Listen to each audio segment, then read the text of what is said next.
I thought my husband was cheating on me. And honestly, I wish that had been the truth, because what I discovered was so much worse.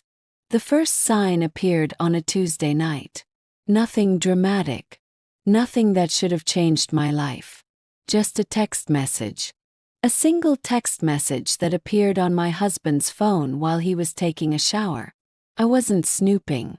At least that's what I kept telling myself afterward. The phone was lying on the kitchen counter while I was cleaning up after dinner. Then the screen lit up, and I saw it. A message from a contact I had never seen before. No name, just a number. The message read, "I miss you. I wish we could go back to the way things were." My stomach dropped instantly. I stared at the screen, waiting for it to disappear, hoping I had misunderstood. But the words remained there, clear as day. "Miss you." My husband, Daniel, and I had been married for 5 years. 5 good years. Or at least I thought they were. We had a house. We had plans. We talked about having children. We rarely argued. Nothing about our life suggested betrayal. Yet there I was, staring at a message that sounded exactly like something a secret lover would send. I told myself not to panic. There had to be an explanation. Maybe it was an old friend. Maybe it was a misunderstanding. Maybe. But deep down I already knew something was wrong. When Daniel came back into the kitchen, I acted normal. Or at least I tried to. "Everything okay?" he asked. "Yeah."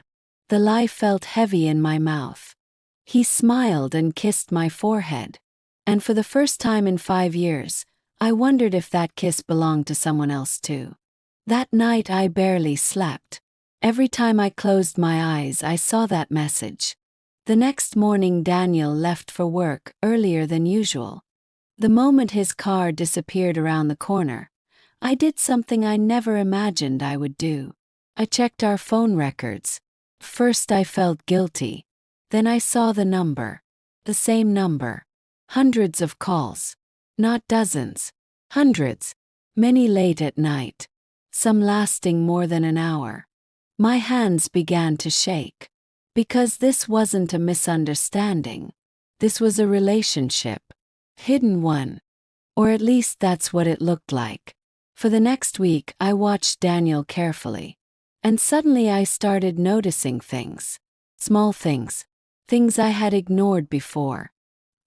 He smiled at messages and turned his phone away. He started working late more often. He took calls outside. Sometimes he looked distracted, almost guilty. Every new detail felt like another piece of evidence. And every piece of evidence pointed toward the same conclusion. My husband was cheating. Then things became even worse. One Friday afternoon I left work early because of a migraine. When I arrived home, Daniel wasn't there. His car wasn't there either. Called him. No answer. Called again. Straight to voicemail. An hour later he texted me. "Still at the office. Busy day." I stared at the message. Then I looked out my window. Because I wasn't at home anymore. I was parked across the street from his office building. And his car wasn't there. For the first time I knew with absolute certainty. Daniel had lied to me. Question was why. That evening I decided to follow him. I hated myself for it. But I did it anyway. He left the house around 7. I waited 2 minutes. Then followed. 20 minutes later he pulled into a parking lot near a small cafe on the edge of town. My heart was pounding so hard I could barely breathe. Then I saw her. Woman. Waiting outside. Daniel got out of the car. She smiled. And then. She hugged him. Not like friends. Not like co-workers. Like someone who had missed him for a very long time. At that moment I felt my marriage crack. Not break. Not yet. But crack. And once a crack appears, everything changes. I sat frozen in my car, watching them walk inside together. I wanted to storm in. I wanted to scream. I wanted answers. Instead, I waited. Because something told me the truth wasn't finished with me yet. And it wasn't. Not even close. I sat in my car for nearly 20 minutes. Watching. Waiting. Trying to convince myself I was wrong. Maybe she was a coworker. Maybe a cousin. Maybe there was some innocent explanation for everything. But every time I saw them laugh together through the cafe window, that explanation felt less believable. Daniel looked different around her. More relaxed. More alive. Like he was sharing a version of himself I had never seen. And that hurt more than I expected. When they finally left, I ducked lower in my seat. The woman hugged him again before getting into her car. Then they drove away in opposite directions. Followed Daniel home. The entire drive I rehearsed different confrontations in my head. Tell me the truth. Who is she? How long has this been going on? But when he walked through the front door carrying takeout and smiling like any normal Friday night, I couldn't do it. I couldn't ask. Not yet. Because I wasn't sure I wanted to hear the answer. That night, while he slept beside me, I stared at the ceiling. For the first time in our marriage, he felt like a stranger. The next morning I made a decision. If Daniel wasn't going to tell me the truth, I would find it myself. Few days later I took a personal day from work. I knew Daniel would be at the office.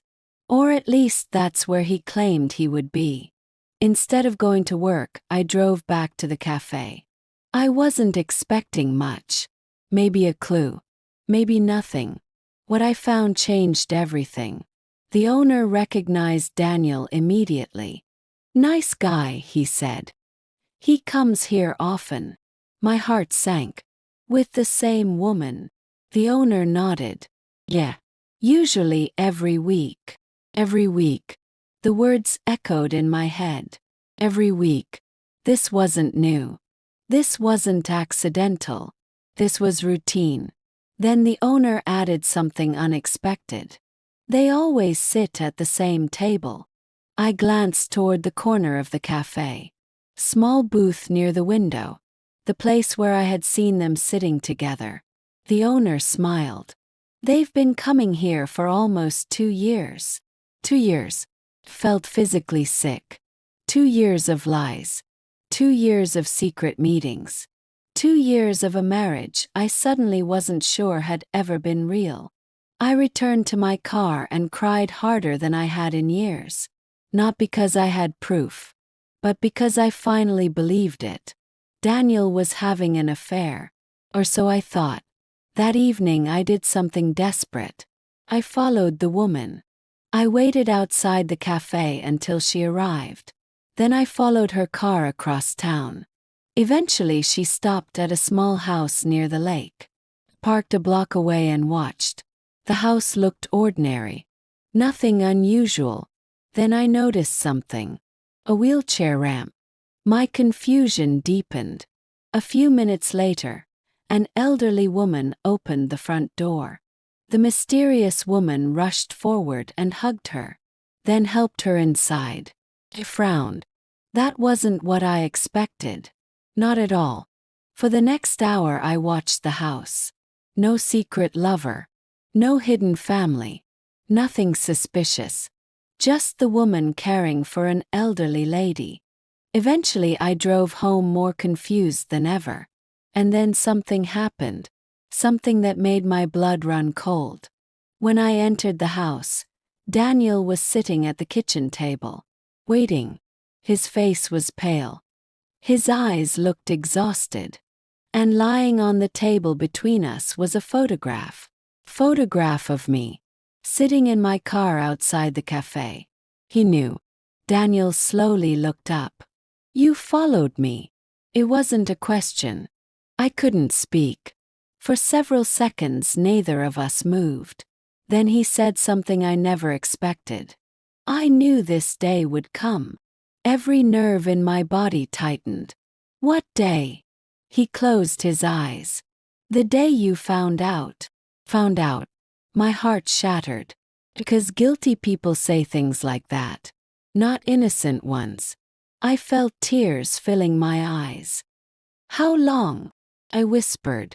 Daniel looked away. And for the first time since I met him, I saw him cry. Longer than I should have told you. The room spun. I grabbed the back of a chair to steady myself. Tell me the truth. He nodded slowly. Then he reached into his pocket and placed a photograph on the table. The moment I saw it, my entire world stopped. Because the woman from the cafe wasn't standing beside Daniel. She was standing beside me. And somehow, I recognized her. Not from now. From 20 years ago. From a photograph I hadn't seen since childhood. The woman wasn't Daniel's secret lover. She was my sister. The sister I had been told died when I was 6 years old.